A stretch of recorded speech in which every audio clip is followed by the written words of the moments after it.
आप सबका tales from to friends से वर्षा और मेरा नमस्कार। हमारे India is because of them के सीरीज में हमने एपिसोड 1 में आपको बताया था इंडिया इंटीग्रेशन और इंडियन कॉन्स्टिट्यूशन के बारे में। आज हम बात करेंगे इंडियन आर्म्ड फोर्सेस के बारे में 1947 से अभी तक की। राइट। इंडिया ने अभी तक 6 युद्ध लड़े, बड़े युद्ध 6 युद्ध लड़े हैं। 1947 में कश्मीर का युद्ध, 1962 में चाइना, 1965 में इंडो पैक, फिर 1967 में वापस चाइना से युद्ध लड़ा था और 1971 में बांग्लादेश पाकिस्तान का और 1999 में कारगिल का। राइट। इन 6 वॉर में, इन 6 युद्ध में इंडिया ने सिर्फ एक ही युद्ध लूज किया है, एक ही युद्ध हारे हैं। और ऐसा माना जाता है कि वो एक पॉलिटिकल ब्लंडर था और मिलिट्री का उसमें कोई प्रॉब्लम नहीं था, ऐसा माना, क्योंकि उसमें इंडियन नेवी और इंडियन एयरफोर्स को लड़ने से मना कर दिया था। आज इंडिया जो है वो Kargil, session glacier, Siachen, central sector, जो उत्तराखंड और हिमाचल चाइना से लग के वो एलओसी, और ईस्टर्न सेक्टर में अरुणाचल प्रदेश से लग के जो एलओसी है, वो ये 4 एलओसी इंडिया मैन करती, दे आर मैनेजिंग इट। तो सबसे इम्पोर्टेंट यहाँ पे सियाचिन हो जाती है, जहाँ पे इंडिया लास्ट 35 इयर्स से हमारी इंडियन आर्मी वहां रोज लड़ाई लड़ती है। सोचिए 20,000 फीट पे और -40 डिग्रीज पे वो लोग, हमारे सोल्जर्स कैसे रहते होंगे और कैसे उनको एक एक दिन उनके लिए वहां पे बुलेट से नहीं, उनको एक्सट्रीम वेदर से जो है वो लड़ाई लड़नी पड़ती है। पर क्यों हमें ये करना पड़ रहा है? हमें 1959 में चाइना ने तिब्बत के ऊपर कब्जा कर लिया था। 1959 से पहले इंडिया चाइना के साथ कोई बॉर्डर शेयर नहीं करता था। जब उनने तिब्बत के ऊपर कब्जा कर लिया, तब से हम चाइना के साथ से बॉर्डर शेयर करते हैं। और फिर 1962 में हमारा चाइना के साथ युद्ध हुआ, जिसमें हम हार गए और अक्साई चिन बना। और 1963 में पाकिस्तान ने, जो पाकिस्तान ऑक्यूपाइड कश्मीर है, उसमें से पाकिस्तान ने सक्सगाम जो है वो चाइना को गिफ्ट कर दिया। ये एक बहुत स्ट्रैटेजिक जगह है हमारे लिए, क्योंकि सक्सगाम पाकिस्तान, चाइना और सेशन ग्लेशियर जो है उसका ट्राई जंक्शन बनता है, वो इंडिया के काराकोरम एरिया से जुड़ता है। तो ये इतना बहुत ही हमारे लिए क्रूशियल पॉइंट है कि कोई इन्फिल्ट्रेट नहीं कर पाए, इंडिया को इन्फिल्ट्रेट नहीं कर पाए। और आपने गोलवान पास का युद्ध सुना था, जो अगस्त 2020 में हुआ था, जिसमें चीन ने हमला किया वो गलवान वैली पे, और हमारे 20 सोल्जर्स जो थे वो शहीद हो गए थे। पर शायद चाइना ने हमको अंडर एस्टिमेट किया। इंडियन आर्मी ने 1 घंटे में घातक ट्रूप के साथ चाइना के ऊपर अटैक किया, और माना जाता है कि 55 से 65 सोल्जर्स उनके शहीद हो गए, या बोलेंगे मर गए, वहां पे उनको किल कर दिया था उन्होंने। तो एक रात में बोलेंगे कि दुनिया का इंडिया की तरफ जो देखने का माइंडसेट था ना, वो पूरा बदल गया।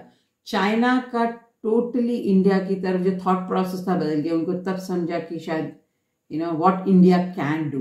तो एक जो वॉर होता है, उससे आप देखेंगे एक कंट्री का नक्शा बदल जाता है। तो हम इतने सारे वॉर जीते हैं, तो शायद बहुत सारे, नहीं तो अगर हम ये वॉर लूज करते तो पता नहीं इंडिया का नक्शा क्या होता। तो we are so thankful to our soldiers, to our army, that they have kept our country intact. Yes. और ये बात जो है 1947 से लेके आज तक की है। हमारे सोल्जर्स जो है देश की शान बढ़ा रहे हैं।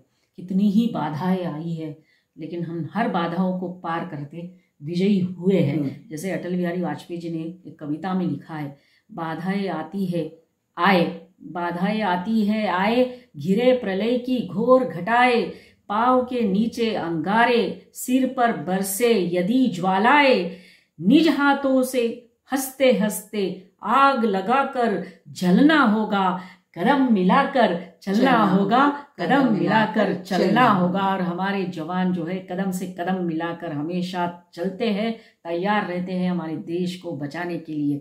1947 के बाद ऐसे 2 वीर थे जिन्होंने हमारे देश की शान बचाई। वो 2 वीर थे जनरल करियप्पा और मेजर सोमनाथ शर्मा। आज उनके ही बारे में आपको हम बताने जा रहे हैं।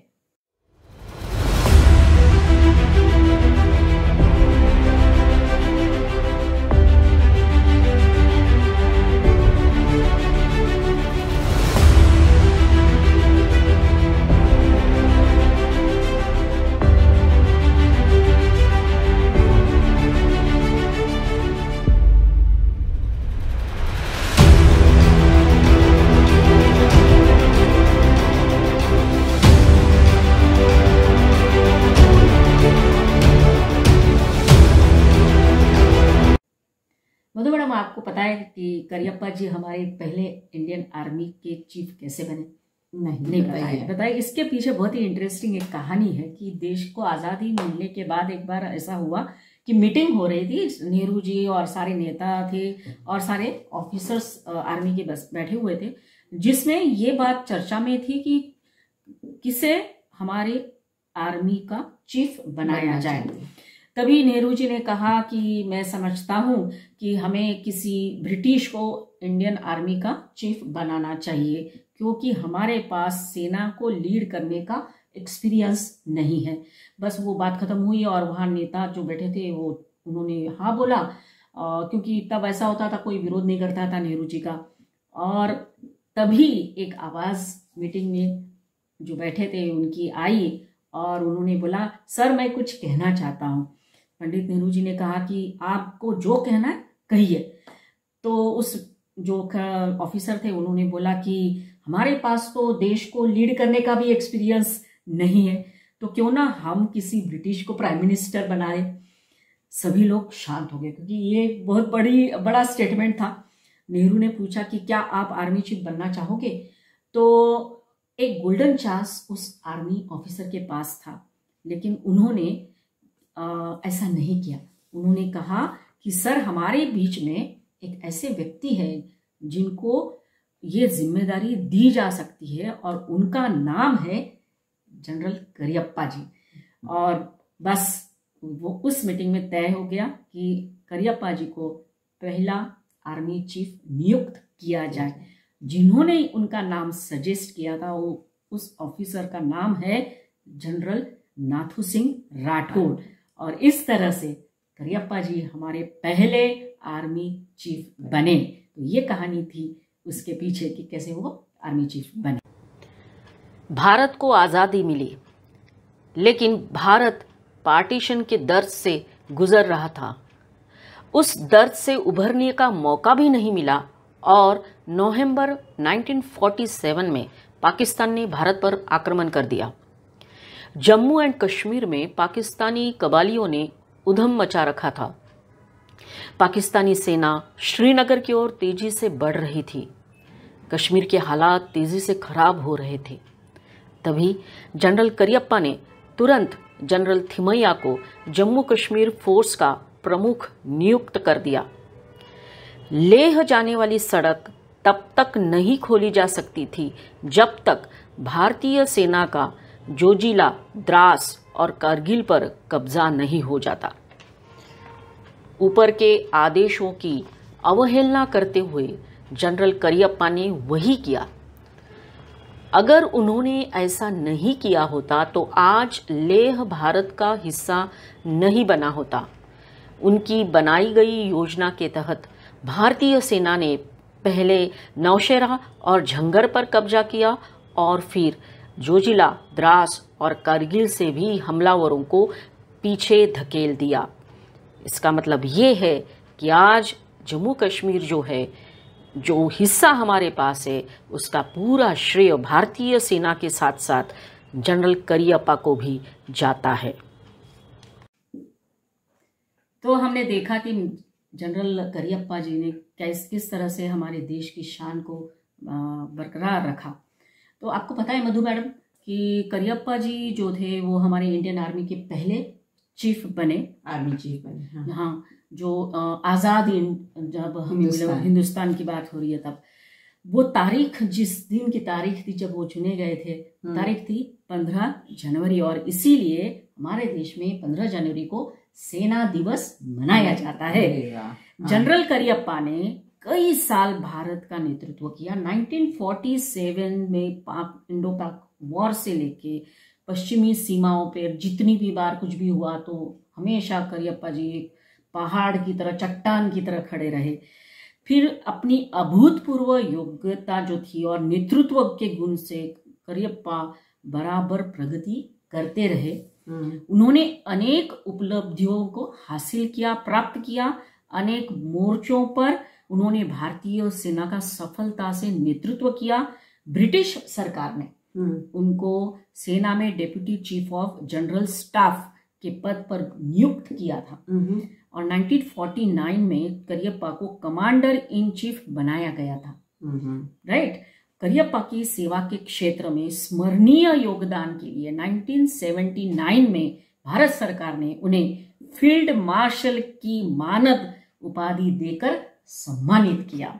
उनको कीपर के नाम से भी सब लोग पुकारते थे। तो ऐसे थे हमारे जनरल करियप्पा जी।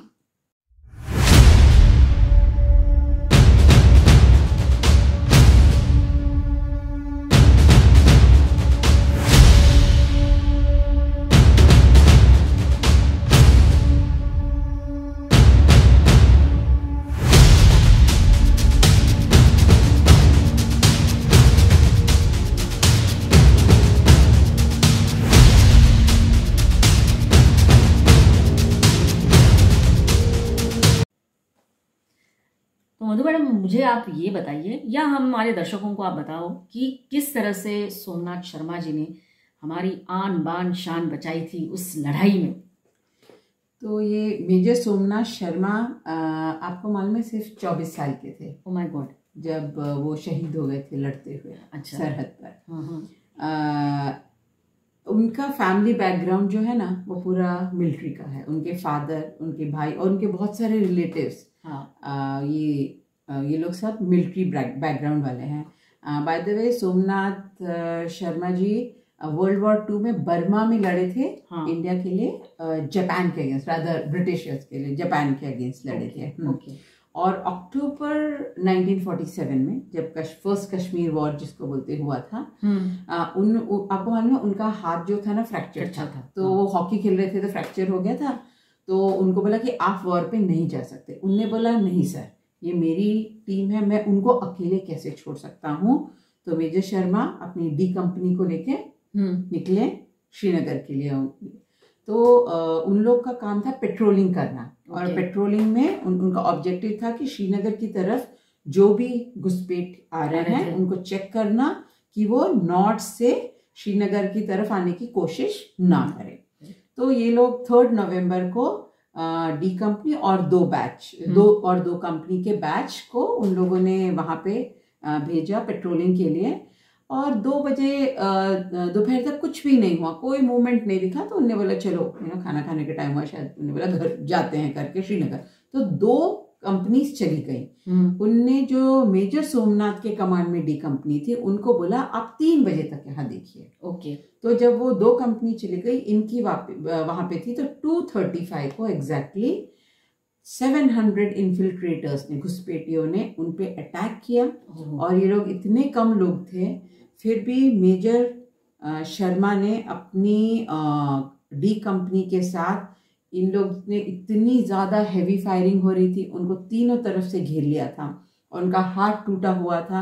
कैजुअलिटीज़ बढ़ती जा रही थी, फिर भी वो वहाँ पे रुके और उनने अपनी टीम का साथ, मतलब वो वहाँ से हटे नहीं वो लोग। उनने बोला नहीं हम लड़ेंगे, जान जाने तक लड़ेंगे करके। और सिर्फ ये इतने कम लोग थे, और उन लोग ने 200 लोगों को, जो घुसपैठे 200 घुसपैठियों को मार डाला। और उनको, क्योंकि वो लोग, सबसे बड़ी प्रॉब्लम ये थी कि श्रीनगर और श्रीनगर का जो एयरपोर्ट था वो डेंजर में हो जाता था, तो इसलिए उनने उनको जब तक उनको, क्योंकि ये इन्फॉर्म करे और जब तक उनको सपोर्ट आए तब तक उनने उनको दूर रखा। पर जब मेजर शर्मा, जब वो इतने कैजुअलिटीज हो गई थी कि वो जाके लोड कर रहे थे एम्यूनिशन, तो ऐसे जब वो एक मशीन गन लोड कर रहे थे, उनके ऊपर एक मोर्टार गिरा और वो वीर शहीद हो गए, वो वीर गति को प्राप्त हो गए। और आपको मालूम है वो सबसे पहले सोल्जर थे जिनको परमवीर चक्र मिला। ये बात, सबसे आयरॉनिकल बात ये है कि उनके जो भाई हैं, उनकी जो मदर इन लॉ, उनकी जो सास हैं, उनको दिया गया था परमवीर चक्र डिजाइन करना। उनको ये कभी मालूम नहीं था कि उनकी फैमिली में ही किसी को मिलेगा। और जो परमवीर चक्र है वो हर वक्त जो शहीद हो जाते हैं उनको उसके बाद में मिलता है। I think major Somnath Sharma पहले आर्मी ऑफिसर है जिनको परमवीर चक्र से सम्मानित किया गया है। राइट। अंत में मैं ये कहना चाहती हूँ कि मेजर शर्मा जैसे बहुत सारे हमारे शूरवीर हैं जो देश की रक्षा के लिए सरहद पर, सीमाओं पर रोज अपने प्राण दे रहे हैं। हमारा कर्तव्य है एक नागरिक होने के नाते कि हम उन वीरों को, उनके वीरों के बलिदान को ऑनर करें, हम उन्हें याद करें। राइट, बिल्कुल सही बोला।